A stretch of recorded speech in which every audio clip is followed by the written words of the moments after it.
Sanatorio Concheiro patrocina este programa.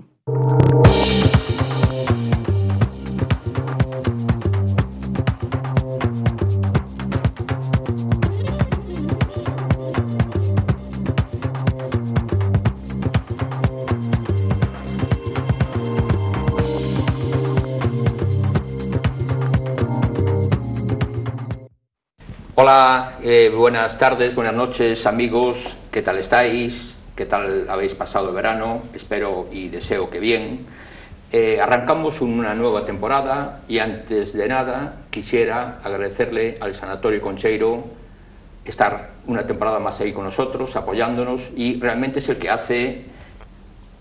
el que sin él no podríamos realizar todas estas dos temporadas que hemos estado con ustedes.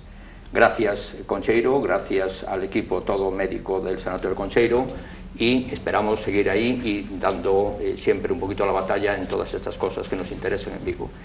Este primer programa vamos a hacer un especial, es el primero de esta temporada, y vamos a hacer un especial con dos científicos de gran envergadura, para dar sobre todo una noticia que ha tenido una gran relevancia y un gran alcance en el mundo de la ciencia.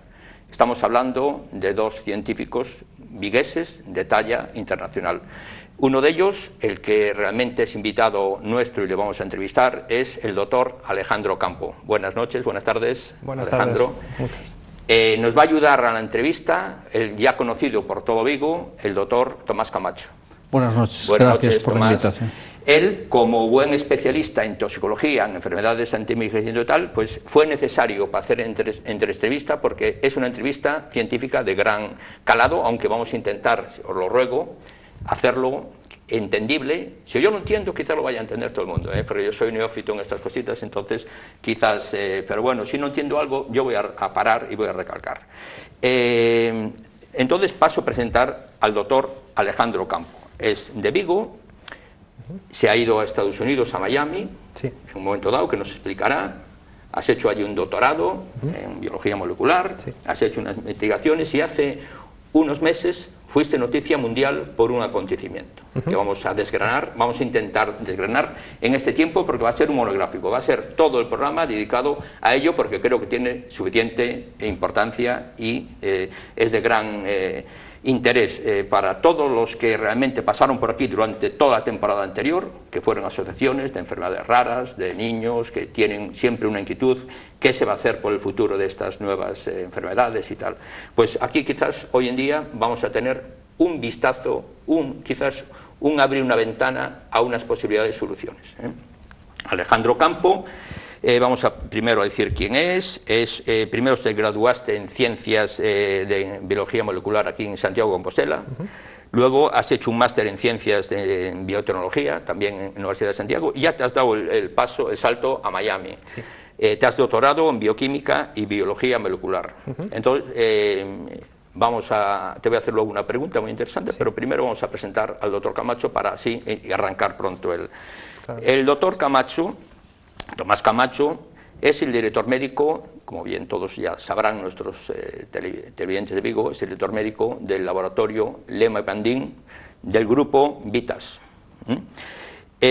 Aparte de ello, tiene aquí un currículum tan extenso. Es socio numerario de la Asociación Española de Toxicología y vocal de la Junta Directiva, miembro del Registro Español Europeo de Toxicología. Ha hecho estudios, conferencias, ha hecho escritos. Realmente sería innumerable decir todo esto, Tomás. Tienes un currículum, ya tienes unos poquitos más años que Alejandro, entonces te dio tiempo a tener un poco más extenso el currículum. Alejandro, con la edad que tiene, va a ser imparable lo que está haciendo y va a hacer en el futuro, va a ser increíble.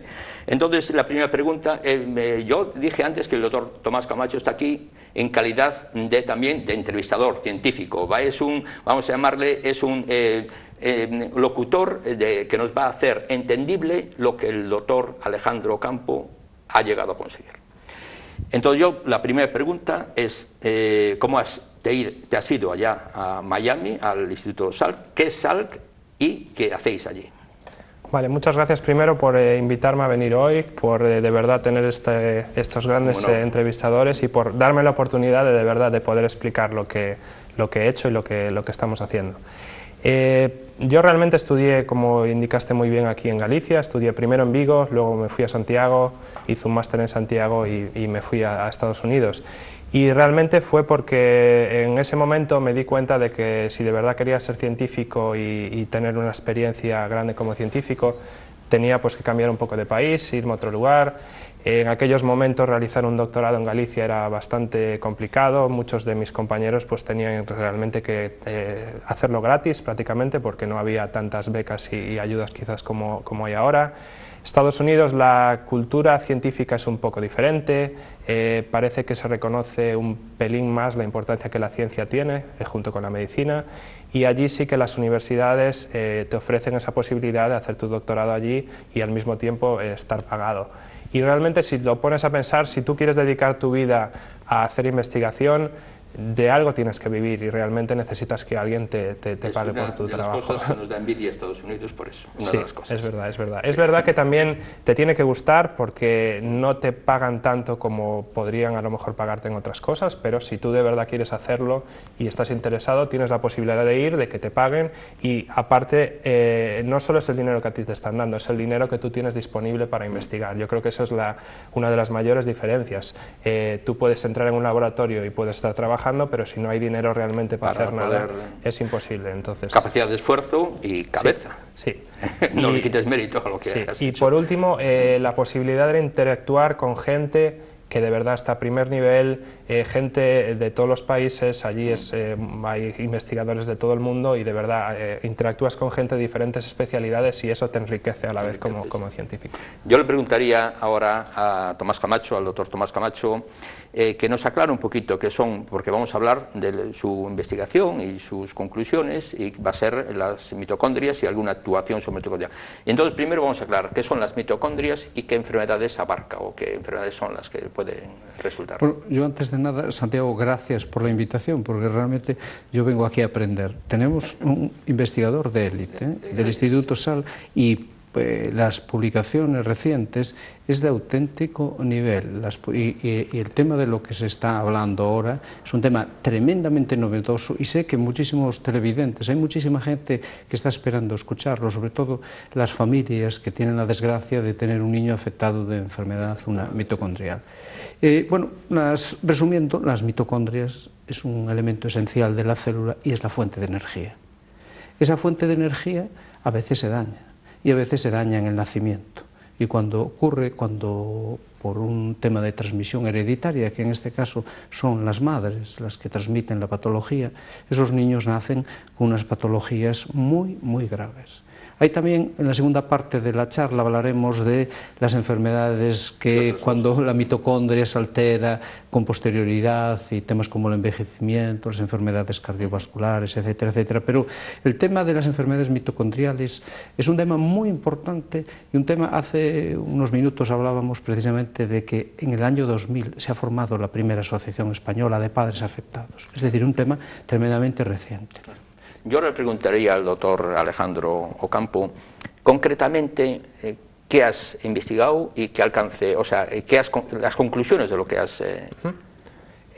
Como bien acaba de indicar el doctor Camacho, las enfermedades mitocondriales son devastadoras, los niños que nacen con ellas tienen problemas muy graves, tanto neurológicos, musculares, y por desgracia acaban muriendo a una edad muy temprana.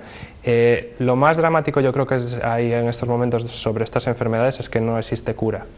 No disponemos de nada que realmente pueda curar estas enfermedades. Los médicos intentan con algún tipo de tratamiento mejorar un poco los síntomas, pero es verdad que no hay nada que pueda frenarlas. Y yo creo que uno de los grandes motivos, quizá el principal, es porque son hereditarias, están en tus genes y no hay forma de cambiarla.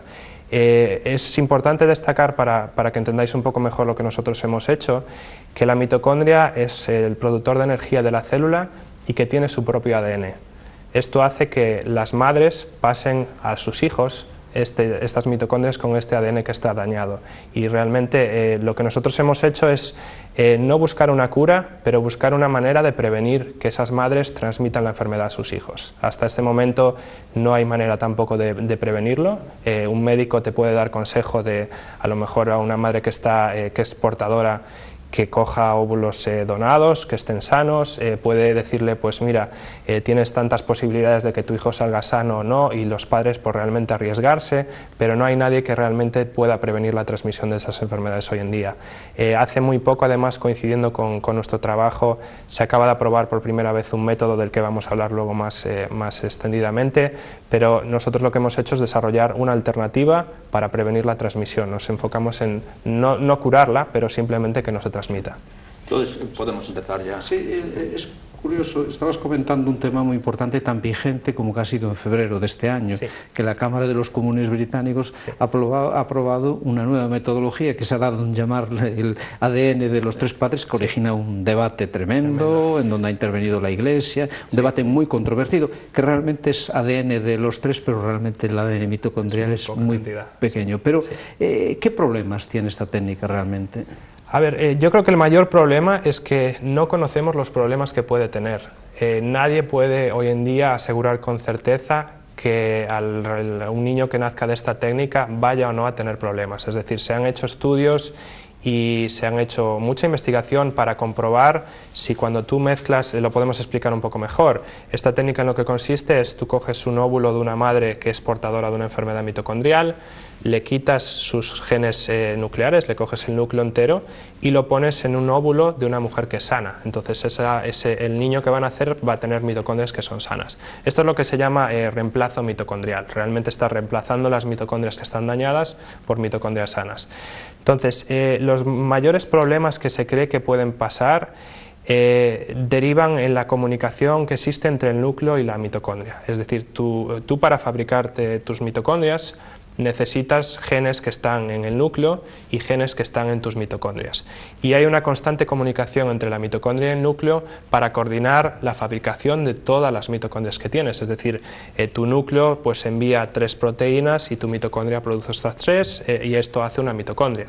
Si hay una descoordinación entre el núcleo y la mitocondria, esto puede llevar a problemas mitocondriales, nucleares y en global al funcionamiento de la célula. Entonces, lo que pensamos realmente es que uno de los riesgos es que en el momento en que estás transfiriendo ese núcleo a un óvulo nuevo, se pueda romper un poco esta comunicación. Es decir, el óvulo de la mujer lleva toda la vida en su ovario interactuando la mitocondria con el núcleo, y en el momento en que tú estás realizando esta técnica estás cogiendo ese núcleo y transfiriéndolo a un ambiente que es completamente nuevo. Entonces, lo que sabemos es que esa comunicación puede estar alterada, y de hecho hay experimentos en organismos inferiores como son moscas, incluso en ratones, que si tú haces este tipo de combinaciones sí que puede llevar a problemas a largo plazo. Y a ver, con esto no estoy queriendo decir que la técnica sea mala o que vaya a tener problemas, simplemente que de verdad nos quedan muchos años para esperar, y creo que por eso es el motivo de hacer pruebas médicas. Es decir, las pruebas médicas son pruebas en pequeña escala para probar la seguridad y eficacia de una técnica, y creo que en ese sentido estoy de acuerdo en que es el paso a seguir. En estos momentos, como dije, no hay manera de prevenirlas, y creo que esta es una técnica perfectamente que posiblemente puede prevenir este tipo de enfermedades. El tiempo a largo plazo dirá, es verdad que se han hecho ya incluso primates, se han generado monos en los que tú coges el núcleo de un óvulo y lo mueves a un óvulo nuevo, y los primates están sanos. También es verdad que la cantidad de efectos secundarios que puede haber en un primate quizá no son tan grandes como en un humano, no hay tanta desarrollo cognitivo, no hay tanta neurociencia detrás. Entonces, es una técnica que yo creo que en estos momentos es buena porque es la única alternativa, y el tiempo dirá si es perfectamente De todas formas, con vuestra buena. técnica, todos los problemas éticos y técnicos están totalmente superados, porque básicamente, y lo digo de forma resumida, pero tú nos concretarás los detalles, lo que viene a decir es que habéis fabricado algún elemento que va a destruir ese ADN mitocondrial dañado, ese fragmento, ¿no? ¿En qué consiste la técnica? Eso es lo que intentamos. Entonces, nuestro objetivo y la forma en que pensamos nuestro método fue un poco diferente. Lo que pensamos fue, cuando tú tienes un óvulo o una célula de tu cuerpo, en ese óvulo hay hay cientos de miles de mitocondrias, y cada mitocondria pues tiene su ADN, ¿no? Cuando tú tienes una enfermedad mitocondrial, no todas las moléculas de ADN están dañadas, no todas las mitocondrias están afectadas. Esto es una situación en la que tienes mitocondrias buenas y mitocondrias malas. La enfermedad realmente solo se manifiesta cuando el número de mitocondrias malas es muy alto. Esto es un término que los médicos conocen como heteroplasmia, y quiere decir que cuanto más mitocondrias malas tengas, peor va a ser la enfermedad, antes se va a manifestar y peores efectos va a tener.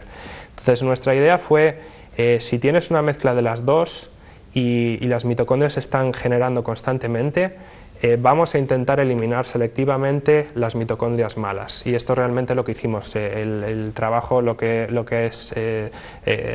hacemos realmente es una eliminación selectiva de las mitocondrias que están dañadas. Con eso lo que hacemos es pues realmente reducir los niveles de las malas, y las buenas pues van a subir, y vas a conseguir que prevengas la enfermedad. Y lo bueno que tiene es, puedes en un principio intentar eliminar todas las malas que hay, pero realmente con que las consigas reducir por debajo de un nivel que se estima el 60-70%, es decir, una célula y un niño puede estar perfectamente sana con el 40, el 30, a veces el 50, sí, entonces realmente lo que buscas es simplemente reducir selectivamente las mitocondrias malas. Una pregunta, ¿os sorprendieron vuestros resultados? La verdad es que sí, porque lo hemos hecho primero en ratones. Tenemos unos ratones en los que hay dos tipos de mitocondrias que podríamos llamarle buenas o malas, y dijimos, bueno, pues vamos a intentar eliminar las malas. Lo hicimos en óvulos, vimos que en 48 horas realmente lo que introducimos le llamamos nucleasas, es un término un poco técnico, pero simplemente es como una tijera. Es una tijera que va a ir dentro de la mitocondria, va a reconocer las mitocondrias que están mal y las va a cortar.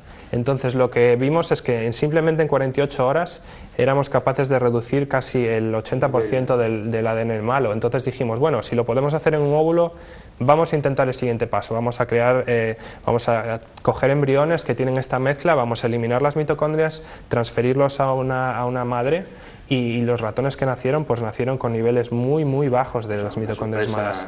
Fue una sorpresa impresionante, y la sorpresa fue todavía ver cómo los ratones eran perfectamente normales, tenían la cantidad de mitocondrias normales, medimos niveles de glucosa, lactato, amonio, niveles que en el laboratorio vosotros estudiáis para ver si hay un defecto mitocondrial, y todo estaba perfectamente sano. Los pusimos a correr, hicimos ejercicios de conocimiento, aprendizaje, todo estaba perfectamente bien, hasta el punto que llegamos de secuenciar completamente el ADN nuclear para ver si realmente había algún efecto secundario, porque como podemos hablar luego más extensamente, una de las grandes preocupaciones que tenemos es que al usar estas tijeras hagan cortes en algún otro lugar. Entonces la manera de ver que eso no está pasando pues fue secuenciar el ADN. Y teniendo en cuenta que bueno, cada día diagnosticamos, le ponemos nombre y apellidos a una patología, se cree que hay más de 200 alteraciones. Sí. ¿Vosotros la nucleasa que habéis fabricado es específica o es bastante inespecífica, de forma que afecta, es capaz de eliminar todo lo dañado, o realmente va a sitios muy específicos? Esa es una pregunta muy buena, y quizá es la mayor dificultad de este descubrimiento. La mutación que distingue a la mitocondria buena y a la mala es una mutación sencilla, es decir, el ADN está compuesto por muchas letras, miles y miles, y lo que distingue una mitocondria buena de una mala es el cambio de una sencilla letra, es decir, un simple cambio. La mayor dificultad que tiene eso es que cuando tú diseñas una nucleasa, la tienes que hacer realmente específica para que te corte esa mitocondria que está mala comparado con una buena. Y eso realmente hoy en día todavía es posible, pero es complicado. Y el hecho, cuando nosotros sintetizamos esas tijeras, hacemos cientos de tijeras diferentes que las diseñamos por computadora y luego se sintetizan, y lo que hacemos es buscar realmente cuál es la mejor. Hacemos ensayos y comprobamos, pues a lo mejor de 100 o 200, pues encontramos una que demuestra que es mucho más específica contra las mitocondrias malas que con las buenas. Respecto a efectos secundarios, en el ADN nuclear estamos viendo que no hay nada, y yo creo que los mayores motivos son porque primero en esa tijera tiene una señal que envía esa nucleasa directamente a la mitocondria, es decir, esa señal evita que vaya al núcleo, que es donde mayor peligro podría haber.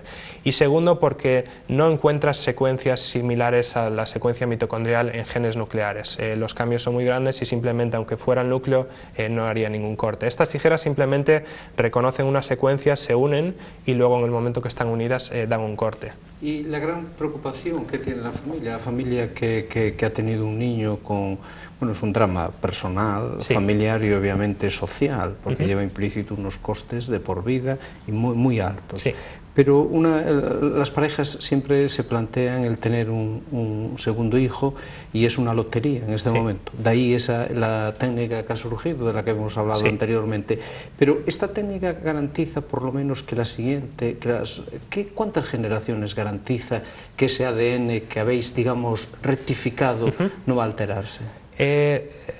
De nuevo, una pregunta buenísima, te agradezco este nivel de investigación de entrevistador. Realmente... Por eso lo trajimos.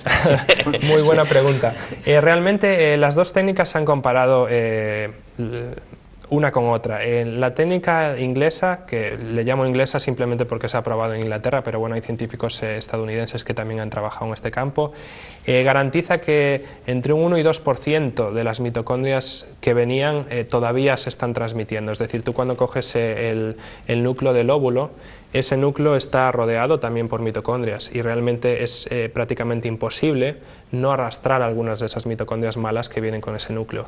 Como expliqué bien antes, niveles muy bajos de mitocondrias malas no van a dar ningún problema y el niño va a ser perfectamente sano. Ahora, es posible que en el futuro, si hay una nueva generación, esos niveles vuelvan a incrementar, esos niveles se reduzcan, eso realmente no lo sabemos. Y esto es un tema bastante más complicado que deriva en cómo se originan, cómo se forman los óvulos, cómo realmente se distribuye. Pero bueno, podría pasar que en el futuro sí que se subieran esos niveles. Con nuestra técnica vemos que realmente si tenemos una nucleasa muy buena, reducimos hasta el 5%, incluso por debajo del 5%. Y hemos hecho 3 generaciones, es decir, en ratones lo bueno que tienes es que rápidamente en un periodo corto puedes preguntarte estas preguntas, es decir, nosotros si cogemos hembras nacidas a través de esta técnica, las cruzamos naturalmente con ratones y vemos cuáles son los niveles en la siguiente generación. Lo que vemos es que de momento los niveles se están manteniendo bajos, pero es algo que a lo mejor hoy en día se cree que puede ser, dependiendo de la mutación que tengas, cómo esos niveles van a cambiar con el tiempo. Es decir, a lo mejor un tipo de mutación se va a mantener siempre bajo y otro tipo de mutación sí que se va a amplificar.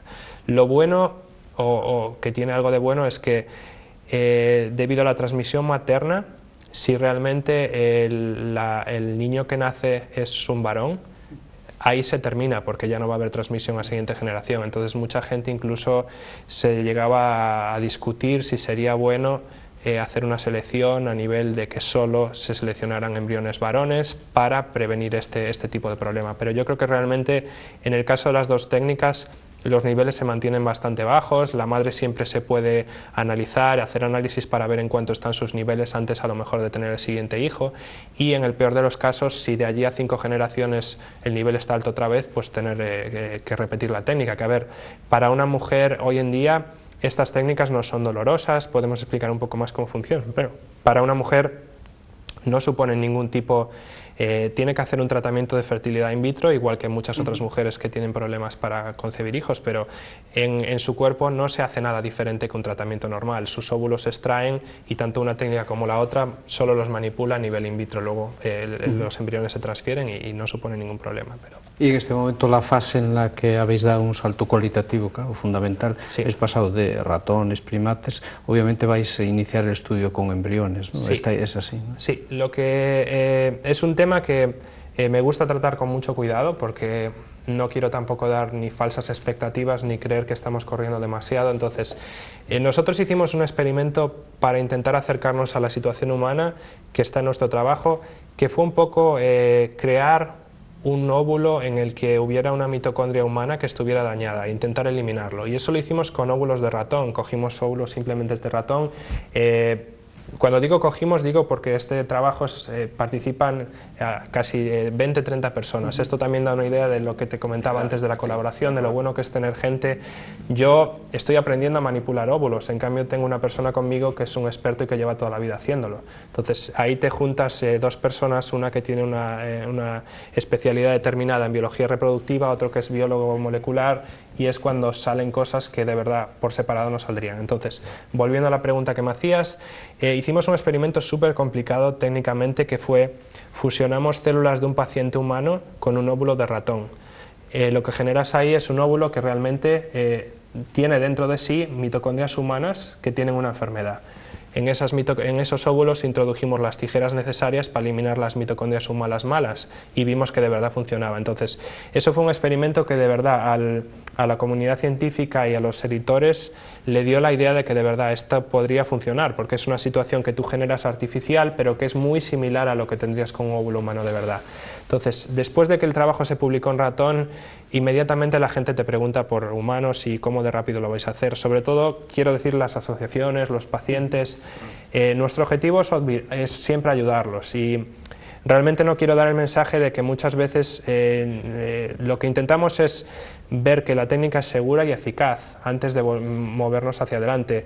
Cuando tú tienes una técnica, lo primero que tienes que valorar es si es segura. Cualquier ensayo clínico tienes que valorar que es seguro. Entonces, si es una técnica que no es segura, nunca va a moverse hacia adelante. Entonces, nuestro objetivo ahora es valorar la seguridad de esta técnica. Para ello estamos usando, como el doctor Camacho ha indicado, óvulos humanos y embriones humanos que son descartados de procesos de fertilidad, embriones que la gente cuando hace sus tratamientos dona con fines de investigación, y que de verdad agradecemos el tener disposición de este material. Y lo primero que estamos viendo es si la técnica es segura, es decir, cuando introducimos estas tijeras, los embriones se desarrollan normalmente, hay algún tipo de problema en el desarrollo del embrión in vitro, los analizamos, derivamos líneas de células madre con las que luego podemos generar diferentes tipos celulares, ver que todo está bien, es decir, lo que primero buscas es que todo esté bien y que no haya ningún efecto secundario. Y luego a partir de eso sí que nos movemos ya a los óvulos y al material de pacientes. Este material es mucho más limitado porque, como bien hablamos, son enfermedades más raras. Hoy en día afectan a 1 en 5.000 nacimientos, pero bueno, sí que es verdad que hay padres y hay madres que necesitan estas técnicas.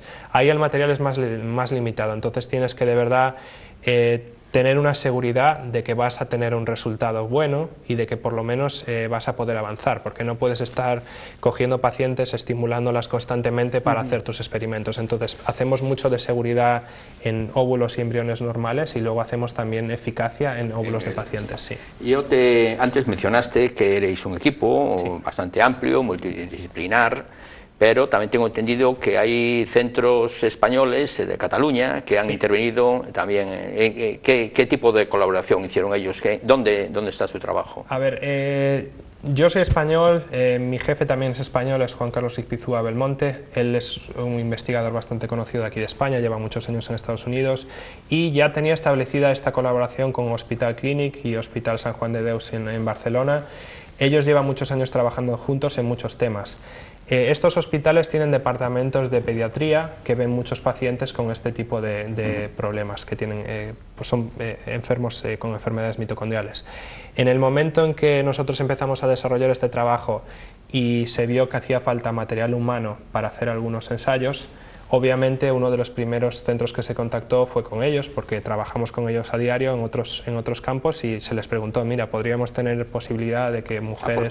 ¿Aportaron? Sí, aportaron pacientes. Ellos fueron los que realmente en un primer momento diagnosticaron a ese niño que estaba afectado, es decir, en el caso de enfermedades mitocondriales, el niño llega al médico y es una de las últimas cosas realmente que se prueba para ver si es, porque son raras, entonces se le hacen muchos análisis, muchas pruebas, y al final quizá un médico dice, vamos a ver si tiene una enfermedad mitocondrial, se le secuencia y realmente sí aparece la enfermedad mitocondrial. Pero bueno, a mí me da la impresión, por lo que yo oí y leí en los medios de comunicación, que casi ellos eran los hacedores de la investigación y todo. No vamos a seguir por ahí, ellos fueron una parte importante y por eso están en el trabajo. Un paciente, bien. Pero no, aportaron un paciente, nos ayudaron a conseguir sus células, le hicieron la biopsia al paciente, derivaron las células además las mandaron a el Estados estudio Unidos. y tal. Realmente, perdona el estudio, que... ¿quién lo hizo realmente? No, perdona que te corte. Realmente muchas veces hubo cosas que hubo que hacer fuera simplemente porque en España no era legal y no había posibilidad de hacerlas. Eso también es bueno decirlo, porque no es que ellos no lo hayan querido hacer y nosotros lo hayamos hecho. La idea surgió en Estados Unidos, se vio que podíamos colaborar con este centro, estamos encantados de haber colaborado con ellos, nos han ayudado mucho y realmente al final los experimentos se realizaron allá, pero esto es un... A ver, realmente eran los médicos que están en ese artículo, el resto somos científicos, entonces siempre tienes que tener... De ese grupo de científicos, sí. ¿Quién llevó el peso y quién? O sea, estos 20 que dices, sí. ¿Colaboraron al 100% sí. o hubo alguien quien llevó el...? En ciencia siempre es quiénes son los primeros autores. Los primeros autores en ciencia, cuando coges un artículo, quizás la gente más importante es la que hace la mayor parte del trabajo está adelante y el jefe o el grupo está al final. Entonces, los primeros autores, como bien preguntas, fuimos yo y mi compañero que hace biología reproductiva. Sí. Dos es el central sí, de la jugada. Fue el central, sí. Un remate y un sí. gol. Bien, Tomás, ¿quieres terminar sí, con alguna pregunta? Es que me parece muy interesante y además es por incidir en el tema de la mitocondria, que nos llama la atención, hablo desde el punto de vista científico, desde hace años hay un debate en el mundo de la ciencia, que realmente las enfermedades genéticas contribuyen a un 20%, pero el ambiente es un 80%.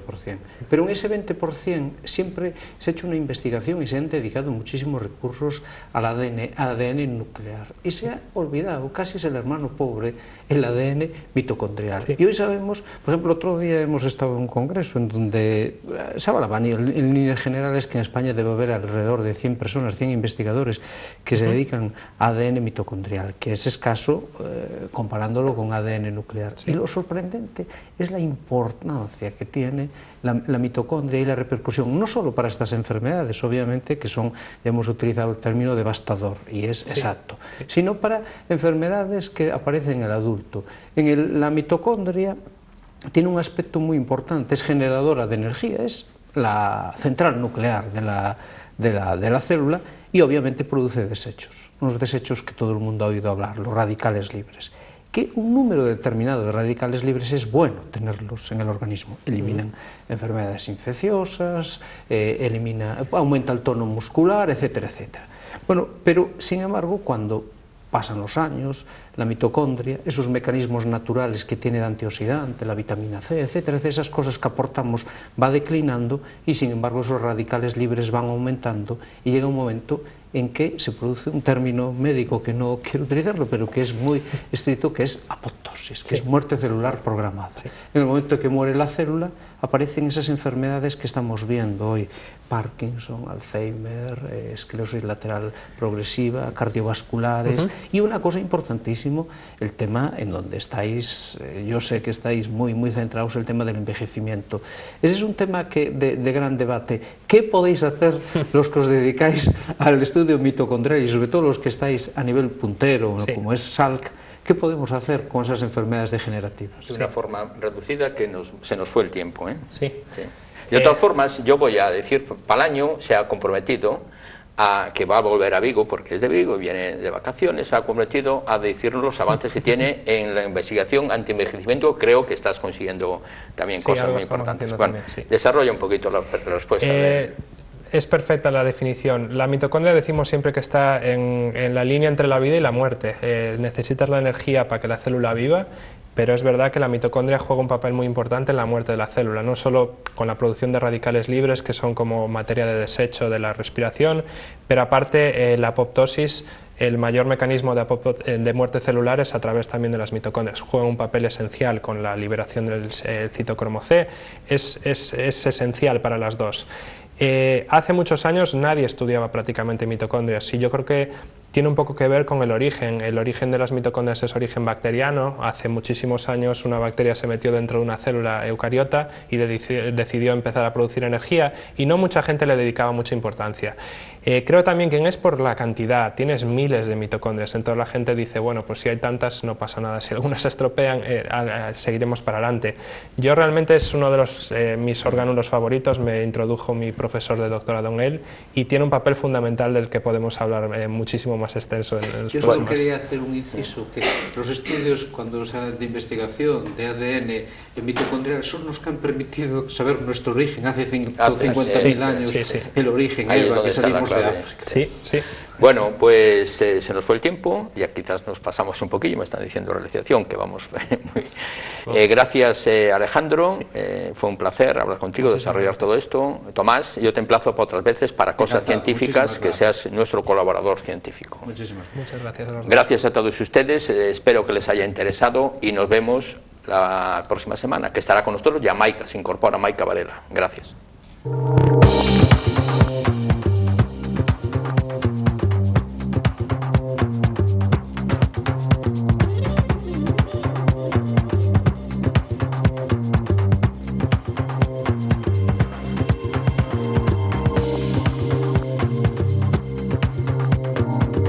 Sanatorio Concheiro ha patrocinado este programa.